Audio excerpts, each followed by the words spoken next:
And when you grow up in the street, you know who's fake and who isn't. You know when a guy's boisterous and he's full of shit.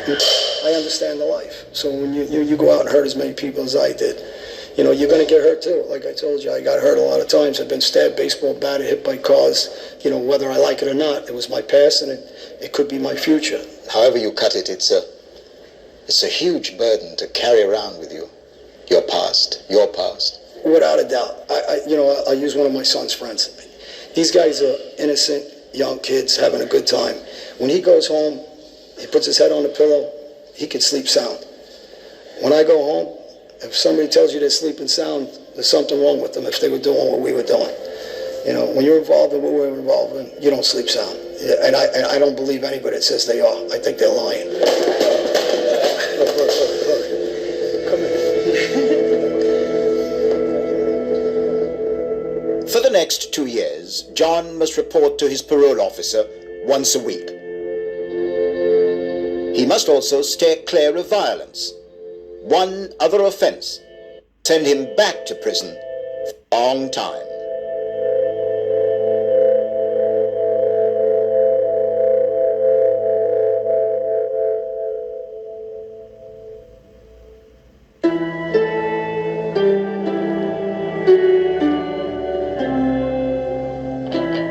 It was almost a year ago, but the bloody battle for power began. Riccobini had been shot several times in the head as he sat in this parked station wagon. These kinds of scenes have been played out so many times in South Philadelphia, it's like an old gangster movie. The table for 9 guests, where 50-year-old Steve Boris and 54-year-old Jeanette Coro were shot, was still loaded with dishes and unconsumed food.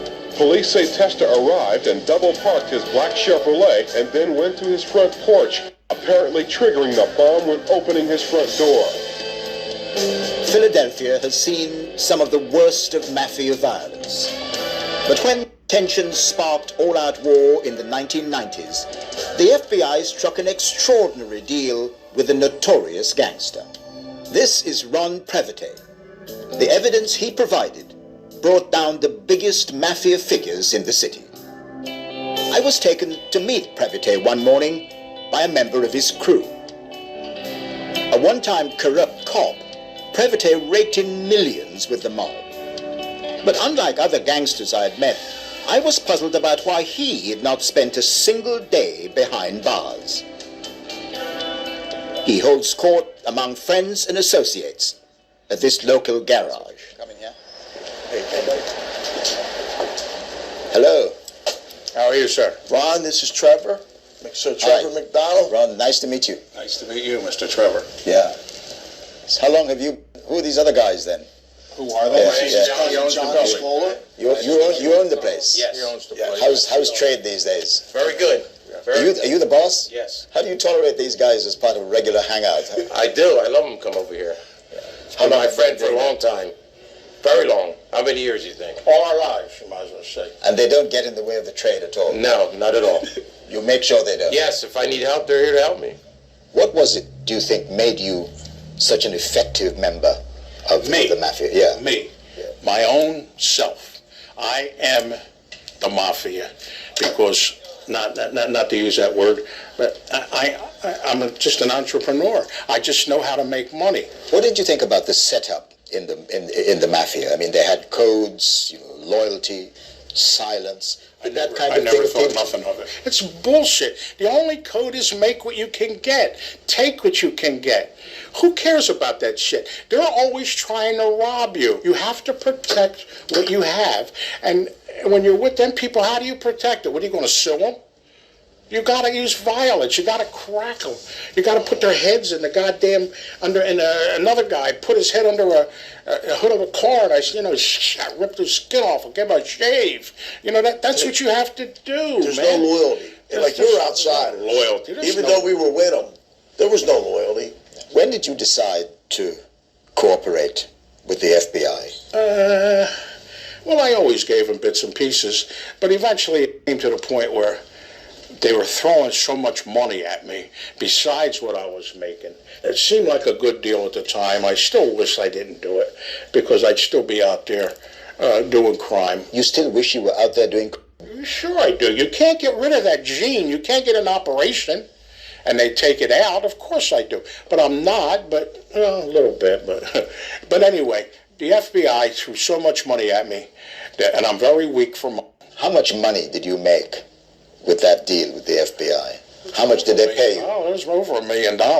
They paid you over $1 million? Yeah, it's on document. You can get that. That's a document. It's out there. They had to provide it in court, all the money they gave me. How did the FBI explain the deal with you? What did they want you to do? They wanted me to wear a wire. They wanted to catch the bad guys who they can't catch. Low battery. There's no such to do. They wanted me to wear a wire. They wanted to catch the bad guys who they can't catch without somebody in there. There's no such thing as good police work, investigating. They do it with people on the inside. Most crimes are solved with people on the inside. They wanted me, I was already on the inside. That's what they wanted from me. And that's what I gave them. How precisely did they put the deal to you? Did they say, we'll pay you to wear a wire, to be an informant, but you can continue doing your criminal activities on the side? Right. Well, I'll skip ahead a little bit. But when they tell you you can continue doing your criminal activities, you can't do no violence. Yeah, right. Okay. Were you not worried about the fact that the people you were informing on or against would come at you at some stage? I'm going to be perfectly truthful with you. I don't worry. I don't give a fuck. They know where I'm at. Come on. I'm here. I never worried when I was out there, and I'm not going to worry now. What about life now, Ron? I mean, are you still a gangster? Are you still a criminal? You're always a gangster. You're always a criminal when you're a criminal. All these guys trying to tell you that they're reformed, and I'm going to here to tell you it's bullshit. What are they going to do? Go be a painter? How much are you going to make painting? What are they going to drive, a tow truck? They're not going to make the money driving a truck. They're liars. I still do bookmaking. I do it today. But that's not legal, surely. Iedere goeroe zo'n show, isn't it? I'm not under oath, am I? No. Okay. No, but believe me. Ron, you can say what you like. You can say what you like to us. You know that. It's going to stay just between us. What's that? I missed that. He says, you can say what you like, it's just going to stay between us. It's going to stay between us. That was good. That's a good one. That was a good one, sir. Making deals with gangsters like Ron Previte has been one of the FBI's effective strategies against the mafia. Previte's evidence sent 25 of them to prison, including the boss of the Philadelphia mob and a known killer, Ralph Natale. He agreed to see me. Tell us a little bit, if you know, about who the leading organized crime figures are in and around the area that you grew up in and the area that you operate your business in, if you know. I don't know who the organized crime figures are. Did you ask Mr. Allen to get a .22 automatic with a silencer? I refuse to answer, Senator. At the time of that Senate hearing in 1982, Ralph Natale stuck to his promise to respect the mafia's code of silence. He would serve a total of 28 years in prison. This is the first time a former godfather of the Philadelphia mob has ever agreed to a television interview. Mr. Natale, I'm Trevor McDonald. My pleasure. How you doing? Very good to meet you. Thank you for agreeing to see us. Mr. Natale, did becoming a mafia boss live up to all your expectations? I think everybody in the world would love to be treated like a god, even for 15 minutes in life. They would almost do anything. Well, I was treated like a god because I made my own way. I did what I wanted to do. When you were a mafia boss, you ordered a number of killings. Positively. That meant that you had the power of life and death in your own hands. How did you exercise that? I didn't care about taking a man's life if he wanted to interfere.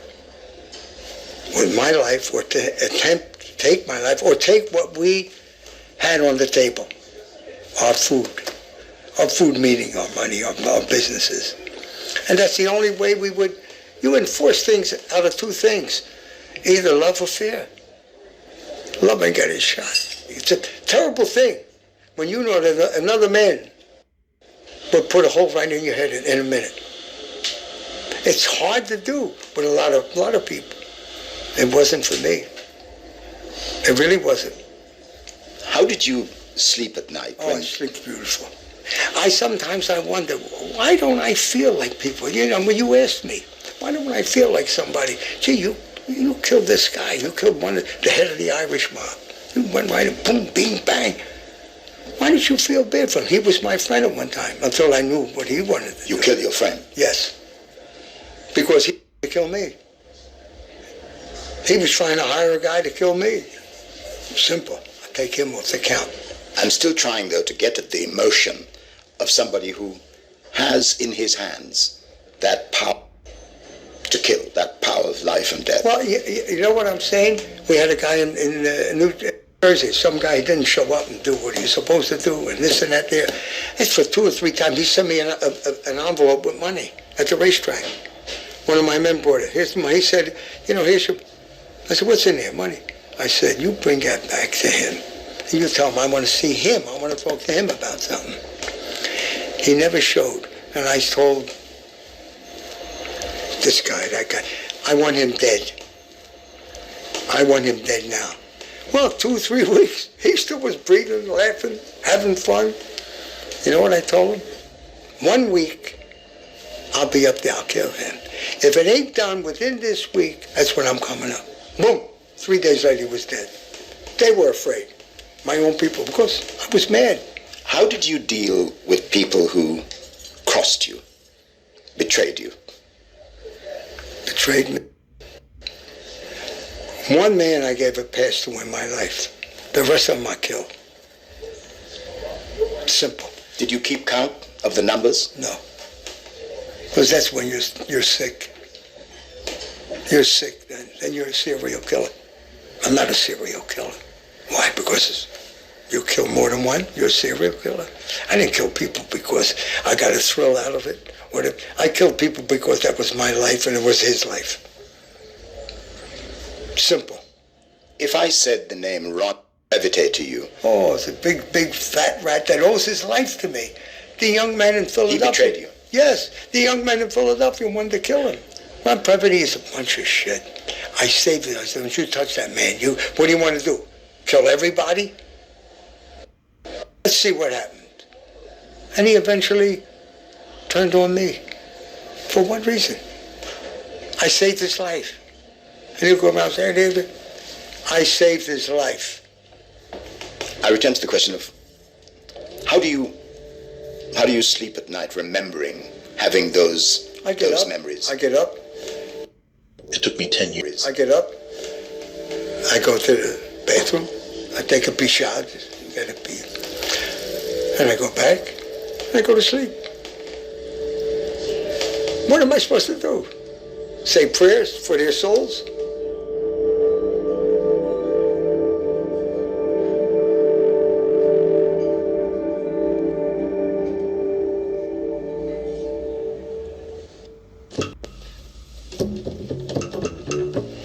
The raids began before